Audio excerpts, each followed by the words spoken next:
it's Laura. Happy December! December 1st just passed, and so dental school acceptances have begun. So congrats to those of you who have been accepted already. I know how exciting it is because I was so stoked last year around this time when I also got my first acceptance, and it was the best feeling ever. And for those who haven't heard back yet or had interviews, don't worry. Interviews and acceptances go through the winter and spring, and so my best advice for you would just to be patient, trust the process, keep doing you. It takes a while for admissions to figure things out because there are a lot of factors that they have to take into consideration. If it's meant to be, you'll get into dental school eventually when the time's right. So if you are lucky enough to have been offered multiple acceptances from different schools, now it's time to narrow it down to choose which program is best fit for you. I got accepted into 3 schools last year, and I had the hardest time deciding which school I wanted to go to. Like, it was literally 50-50 between UW, which is my state school, and UPenn, which was my REACH school, and yeah, it took a long time for me to decide. There are a lot of things to think about when choosing a dental school, and here are the main factors that I took into consideration when I was choosing mine. The first thing is cost. You are going to be in a lot of debt no matter which dental school you go to, but the less debt, the better. I think that the trend is that in-state schools tend to be cheaper unless you get like private scholarships or scholarships for private schools.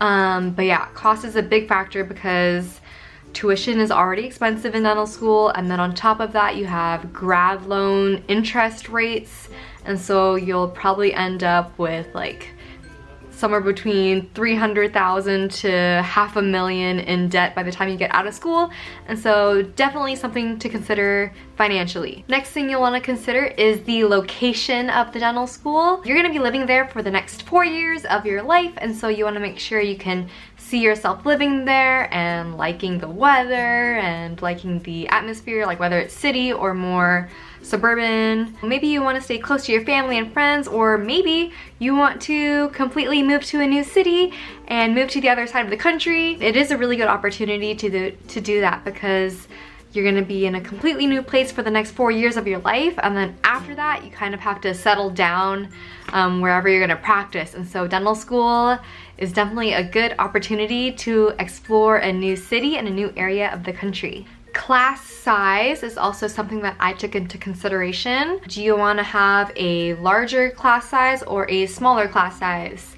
Smaller class sizes I'd say would be around 50-ish students, and larger class sizes would be 100+ students. Another one is school culture and diversity. So think back to your interviews at these different schools, and do you remember the vibe that you got from the students and the faculty? Did you like the vibe that you got at that school? Can you see yourself being there and fitting in? Something really important for me is the class culture, and so I wanted to make sure that I was going to be going to a school that emphasized working together and supporting students rather than being competitive.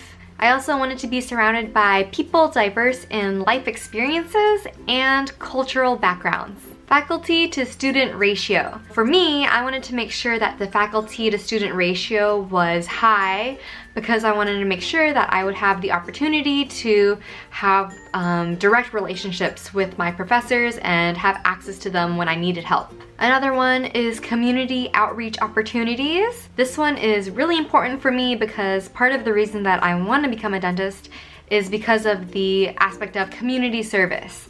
And so when I was looking at the dental schools and comparing them, I was looking at what kinds of programs and extracurriculars they offer for students to get involved in the community and to volunteer their time in helping those underserved. A big one is curriculum. Every US dental school has a different curriculum, and it's up to you to compare those and see which one you like best. Some questions about the curriculum would be, are the classes more lecture-based and didactic, or are they more peer-based learning? Is the grading system pass-fail, or is it letter grades? When you get to clinics, do you have to find your own patients, or are they provided? Do you have the opportunity to use new technology like a CAD/CAM course, or is the school more on the traditional side? Is there opportunity for interdisciplinary training like classes with medical students or pharmacy students?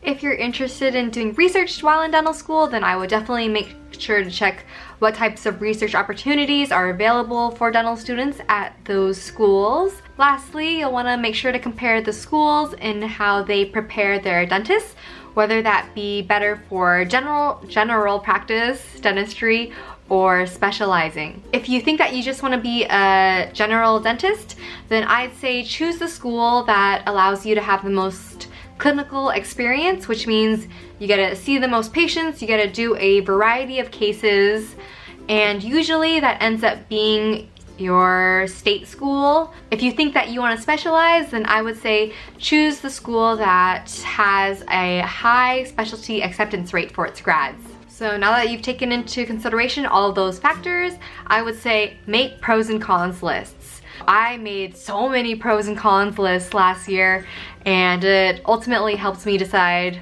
why I wanted to go to UW. Here's what it came down to for me. I got in-state tuition because I'm a Washington resident. I grew up in Seattle and went to UW for my undergrad, and I loved my experience there. I also did research at the UW Dental School while I was in undergrad and during my gap year, so I had already built relationships with the dental school faculty. I appreciated that UW put a heavy emphasis on teaching preventative dentistry. Also, they offer a lot of community-based outreach programs.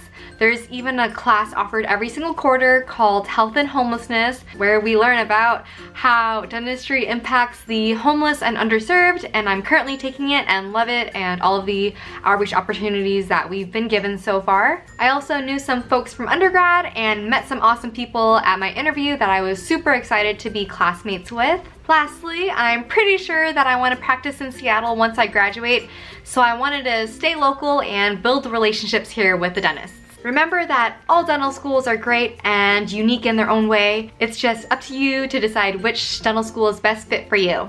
All of the dentists that I've worked with so far have told me over and over again that dental school is just laying the foundation and the very basics of what you need to know, and every single dental school is going to do that for you. And then once you get out and start practicing on your own, that's when you actually start doing the real learning. And so keep that in mind if that helps relieve some of the pressure of choosing which school to go to. So those are all of the things that I took into consideration when I was choosing which dental school I wanted to go to. If you found this video helpful, please give me a thumbs up. Also, make sure to subscribe for more dental school videos and to be eligible for my giveaway, which I'll be announcing in my next video. Thanks so much for watching, and I'll see you guys in the next one. Bye!